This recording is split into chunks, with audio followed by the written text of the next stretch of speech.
Hi students, today we will try to understand the concept of virtual memory used in the research computers. The concept of virtual memory is very important to perform the execution of large programs or multiple programs with small primary memory. As we know that three types of memories are there in a CPU, and these memories are cache memory, which is the fastest form of the memory, and mostly it is inbuilt within the processor. So this particular memory is not a large, it is not enough large to perform all the programs. The role of this type of memory is only to perform all those programs or to execute all those programs which we will have to repeat many a times. Second is the primary memory or main memory, and it is also called RAM of the computer. So all the programs which processor will have to perform will have to be loaded into the main memory before its execution. And third type of memory is called secondary memory, which is the largest memory out of these three types, and all the programs and the data related to programs or whatsoever the data will have to be stored by the computer will be stored into the secondary memory. But the secondary memory is the slowest memory of the processor. Out of these three, if we look at this is a simple diagram is showing, or this particular diagram can be referred to understand the concept, but why the virtual memory is required. As we have already discussed that, let's suppose this is a CPU, and mostly the cache will be inbuilt within the CPU. And the second is the physical memory or main memory or primary memory, in which the program will have to be loaded before CPU will execute its process. So CPU will read the programs from the physical memory or main memory, and then it will execute it. And the third type is the secondary memory, and mostly we will use the hard disk drive to store all the programs. So all the programs and data will be stored, or large program and data will be stored into the hard disk. So what is generally we are having in computer, the secondary memory, which is the hard disk, is too large as compared to the main memory, primary memory, or physical memory, whatever you can call it. And all the programs which we want to execute will have to be stored into the hard disk. But before the execution, the program will have to be fetched from the hard disk to the main memory, because it is the fast memory as compared to the hard disk. The hard disk is a slowest memory. If CPU will get the program from the hard disk, then its overall speed will be reduced. So, and in most of the cases, even if we will go with the advanced microprocessor, but the overall speed of the system can be calculated by including the speed of the memory as well. If the memory accessing speed is slow, then there will be no use of the high speed processor, because at the end of the day, program will have to be loaded from the memory first, and then it will be executed by the CPU. So that is why then in an intermediate stage, which is called physical memory or main memory, which is a type of RAM, will be used to pre-fetch the programs from the hard disk, and then CPU will fetch the programs from this particular physical memory. So what are the problems? The problem is hard disk is available in terabytes. So it is a very large size available nowadays, but as compared to the hard disk, the storage capacity of this physical memory is very less. It is available in few gigabytes only. Okay, so let's suppose we want to perform the large program which are stored in the hard disk. Large programs are there, and say one program which we want to execute, the size of that program is large, even large as compared to the whatsoever the size is available for the physical memory. For example, if we will compare with the example, let's suppose we are having a program which is a very large program, and say the length of that program or the size of that program is say 4 gigabytes, and if we are having the physical memory only of 2 gigabytes, then what a programmer will do? In the previous years, it was the responsibility of the programmer to divide the whole program into different pages and load the different pages to the main memory one by one. Due to this particular task, the responsibility of the programmer will become too hard. So programmer will have to take care of the programming of the processor along with the paging of the or loading the data from hard disk to the memory as well. Okay, so this was the responsibility. But nowadays, due to the concept of virtual memory, and which is controlled by the memory management unit, a separate memory management unit of the CPU, all these responsibilities will be executed by the memory management unit, and this process is called the virtual memory. Now we will come to why the virtual memory is required. So as we have already discussed that the different spaces are required for the different programs. Let's suppose we are having an n number of programs, and as we know that the size or whatsoever the space is required to store a program will depend upon what type of task we want to perform. So we will be having different programs with a different space requirement. So different programs may be stored into the hard disk of different sizes as well. For large programs, the main memory which is having a finite space, this particular main memory or physical memory is having a finite space, is having fixed space. So for large programs, in all those cases in which the programs which we want to execute are large, then whatsoever the space is reserved for the main memory, what we will do?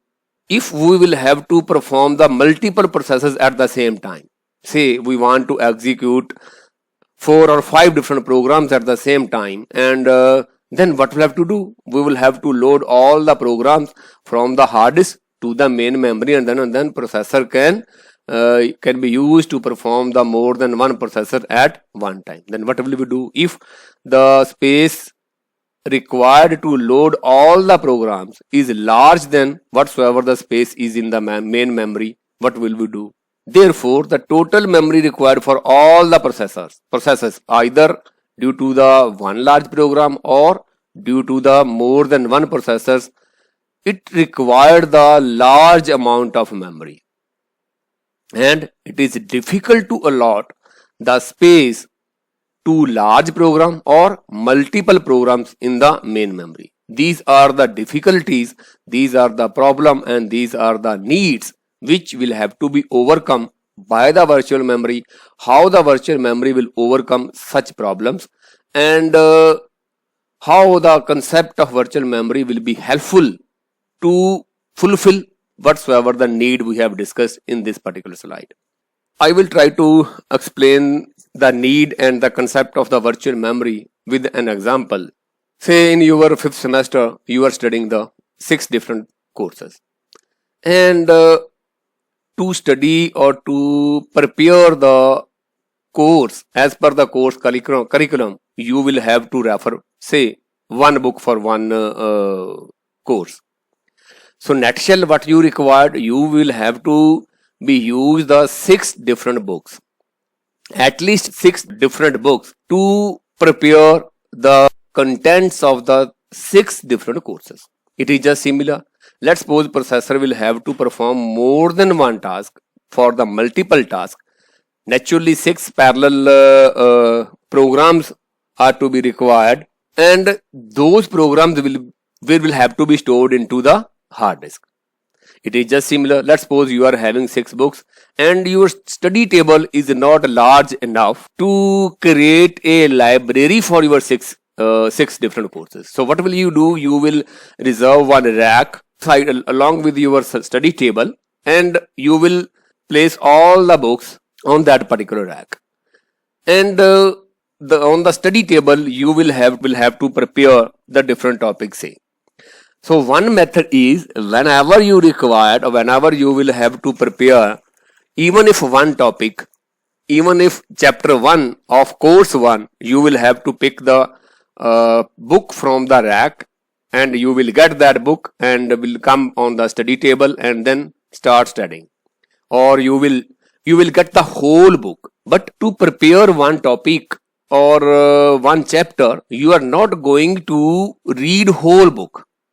You will read the few pages of one chapter even to prepare that particular topic.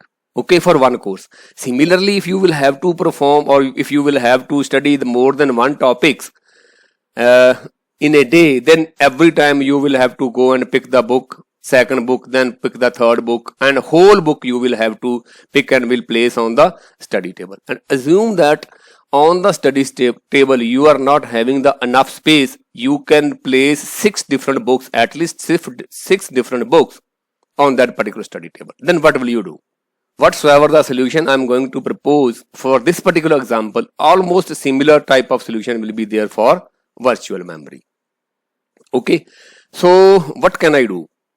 I can divide all the books into different chapters. Let's suppose 10 chapters are there in one book whose total page numbers are 500. Okay, and similarly each and every book, if I will assume that each and every book is consisting of 10 different chapters and each chapter is having 50 pages, say, for example. So rather than I will pick the whole book of each course and put those books on my study table for the preparation, what I will do, I will divide each and every book into different chapters. And while preparing one chapter of course 1, I will not pick the whole book. What will I do? I will pick the only chapter number 1. Whatsoever the chapter I want to prepare, I will pick that particular chapter only and bring that particular chapter or notes of or pages of that particular chapter on the study table. Similarly, let's suppose I want to prepare the chapter number 5 of course number 2. I will get the chapter number 5 from the whole book. Rather than to pick the whole book of the course 2, I will pick only chapter number 2 from the book and will place it on the study table. And similarly, I will do the same for the rest of the courses as well. After this practice, what will be there on my study table? I will be having only 6 chapters. The pages or material which will be there on my study table will be of 6 chapters only, not of 6 books. So now I am having enough space. I can store or I can place the 6 chapters. I am having enough space. So similar type of concept will be used for virtual memory. And for me as a student, at any time I can access the chapters of 6 different subjects as well. So similar concept is used into the virtual memory. As the first point is written over here, it provides the illusion to the programmer. It will be arranged in such a way that rather than a whole large program will be fetched or stored to the main memory, or all the programs, let's suppose we want to perform 5 different processes. Let's suppose CPU want to perform 5 different processes or want to execute the 5 different processes. Rather than it will pick all the programs of all the processes into this physical memory, what it will do, it will divide each and every program into different pages and will load the page as per the requirement. So different pages of the different programs or the different pages of one large program or even will be loaded from the hard disk to the physical memory as and when required.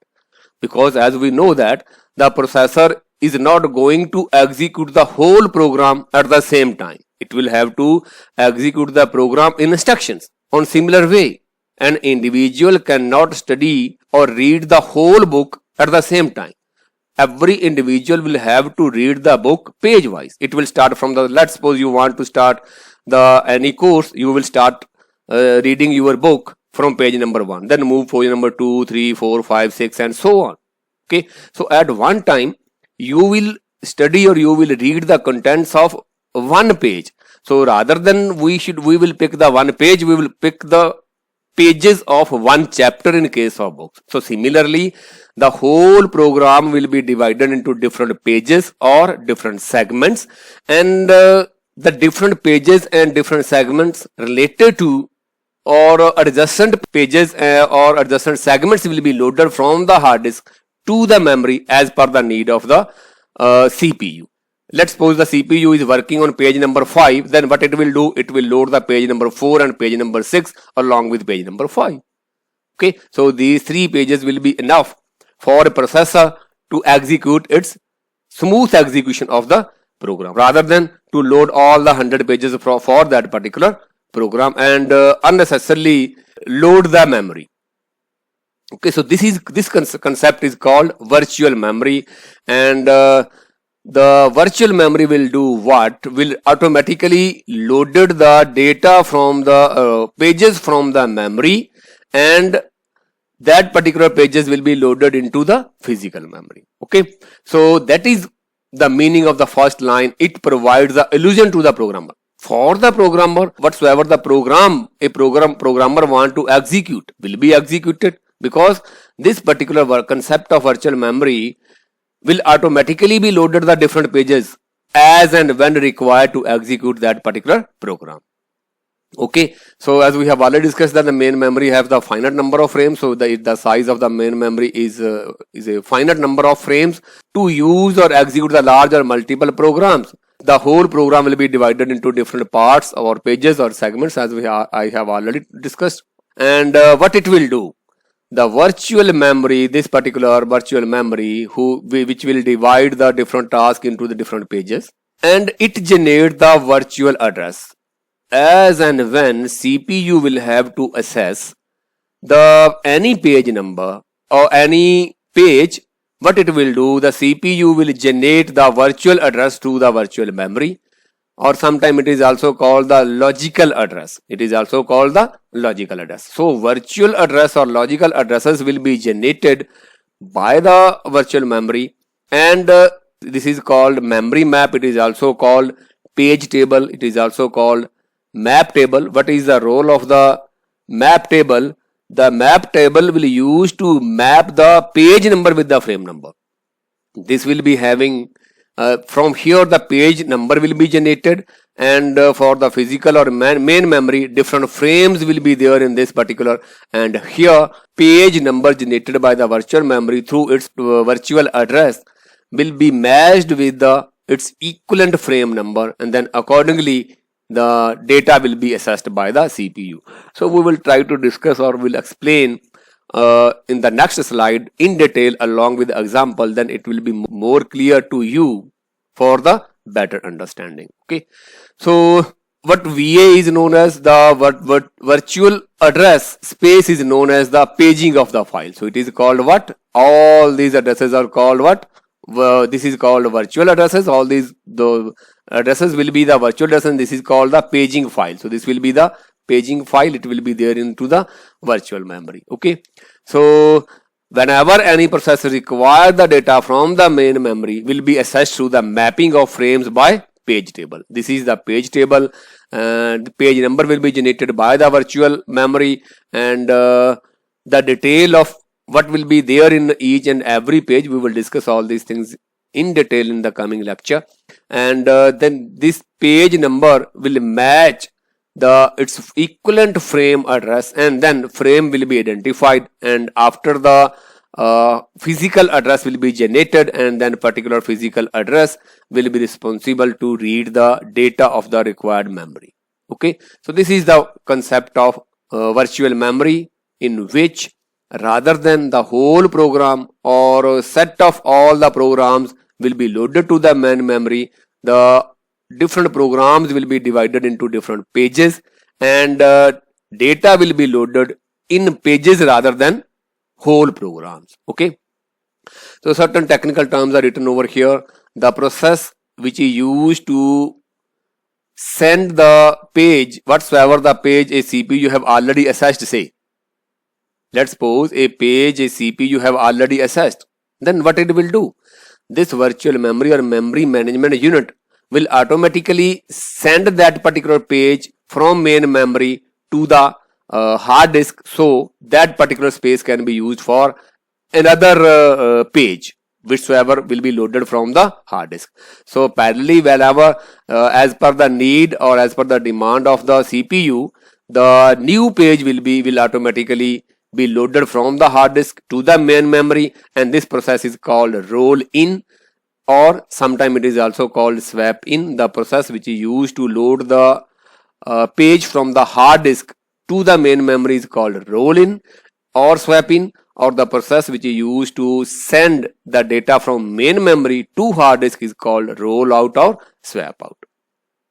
Okay, so all these things will smoothly go if, as per the need of the CPU, whenever CPU required to access the data from the main memory, it will generate a page will be mapped with mapping table, and mapping table will generate a frame of the physical memory, and the data will be read from that particular frame of the main memory, and data will move to the CPU.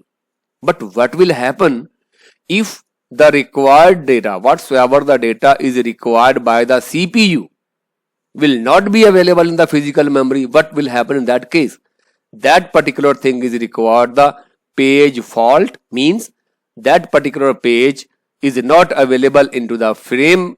Then there is a separate process is needs to be executed, and that is called the execution of the page fault.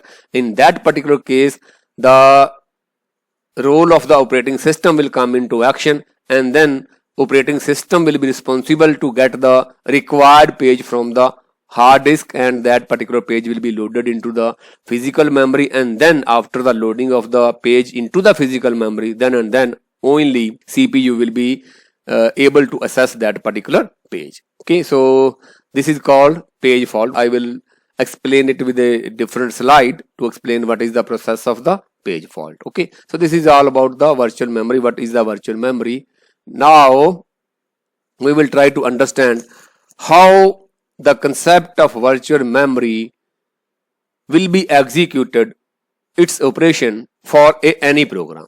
We will try to understand with the help of one example. Let's suppose we are having a program which is stored into the hard disk, and virtual memory will divide the that particular program into different pages. Let's suppose these are the 8 pages which are there in the hard disk, which are available in the hard disk, and the addresses of all these pages will be generated by the virtual memory, and those addresses will be called as logical address. So this will be the address 0, 1, 2, 3, 4, 5, 6, 7 and 8. Say, let's suppose we are having 8 different pages, and each and every page will be assigned with the logical address.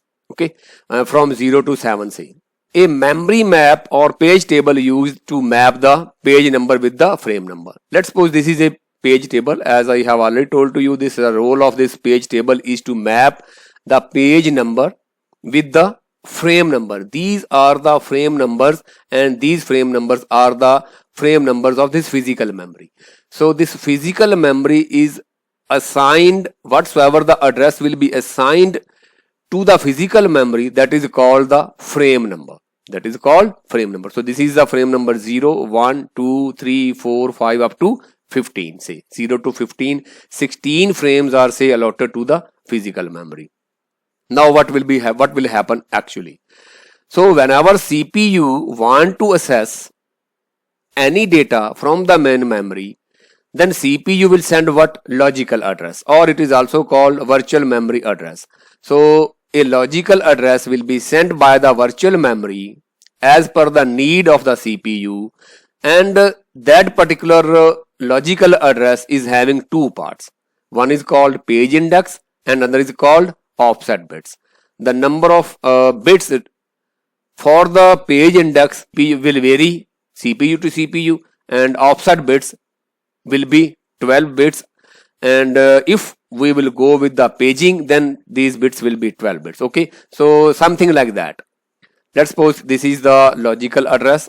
The most significant 3 bits will be reserved for the page index, and least 12 significant least bits are reserved for the offset. Okay, so total 15 bits will be used for the logical address. Say this is for example, so it is not fixed for every processor. Okay, so this is example only.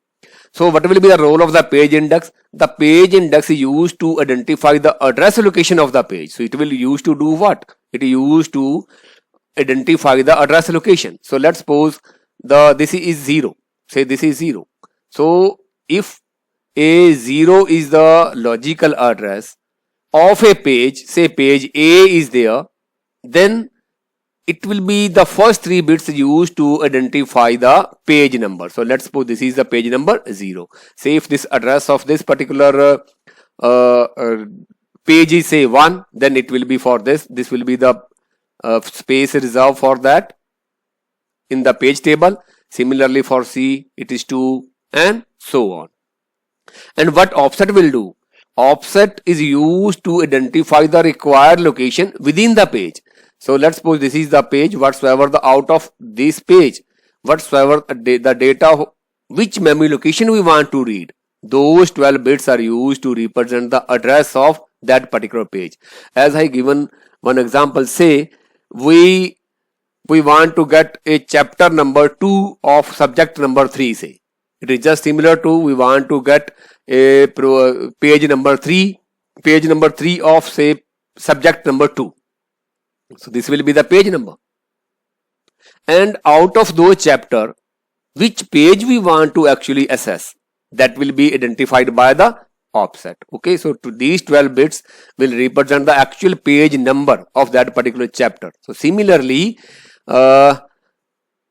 here in this case we are using the frame number 4, say, and 4 number frame is having page number A, and out of page number A, which memory location will have to be assessed, that will be assigned by this particular offset. Okay, so page index is to identify the address location of a page. It is just similar to identify the chapter number, and offset is used to identify the location within the page. It is just similar to identify the page number within that particular chapter. Okay, so how the process will do? The CPU will check the page table at the page index. Whatsoever the page index is there, CPU will do what? It will check the page table, page index from the page table, and will identify the frame number. Say F frame is there in that particular index, and then main memory will hold the frame number of that particular page. Okay, so in this example, if we will go this, suppose that the logical address number 0, which is having a page number A, it will be loaded into frame number, loaded to the location 0, which is having a frame number 4. For what? For a page A. Again I will repeat. Let's suppose the logical address 0, which is assigned to the page A by the virtual memory, and then with the help of page index, the same address will be matched with the page table, and then this particular space is reserved for the frame. Some bits will be reserved for the frame, and 1 bit will be reserved to define its validity. Either whatsoever the frame a virtual memory or CPU want to access, either the address of that particular frame is available in the page table or not. Okay, so first of all I will go by assuming that, let's suppose the address of that particular frame is available. Okay, so let's suppose this is the page address. So address number 0, which is having page A, will be define the frame number 4, which will indicate that the whatsoever the 4th number frame is available in the physical memory, that particular frame is having page number A. Okay, so it will directly will indicate or will try to load A. So from this offset will directly move to will become the offset for the physical address, and this particular page frame index will be replaced. Earlier it was 0 in this particular example. Now it will become 4 as the frame number is 4. Although we will discuss this indexing and how can we convert or generate the physical address from the logical address into the separate lecture. Okay, so for now, V means valid. It means the required frame number is available into the main memory. If the required page will not be available into the frame, then no frame number will be written over here, and this bit will indicate as invalid. Here the meaning of valid means the frame is available into the memory, required frame is available in the memory. If something like that, nothing will be written, no frame number will be written into that particular space, it means that is invalid, means the required whatsoever the page is required, that particular page B is not available into the main memory. And this particular concept is called, this particular operation is called page fault. We will discuss all these things in detail in the coming next lecture. Okay, so for say next, address number 2, which is having page number C, will move to the page number 2 address and will find the frame number 6 is written over here. The meaning of this is this address is available and it is valid, and then it will move to the frame number 6 of the main memory and it will find page number C is available in that particular frame whose address is 6. Similarly, let's suppose we want to load say page number 5. Okay, so page number 5, which is F, will move to 5 and we will find frame number 9 is over there, and which is because the ninth frame is available, so that is why it is called a valid number, and it will indicate or will go to the frame number 9, and at the frame number 9 we will find F page will be available within the main memory. Now we will try to understand what is the page fault. The page fault will be, let's suppose CPU want to access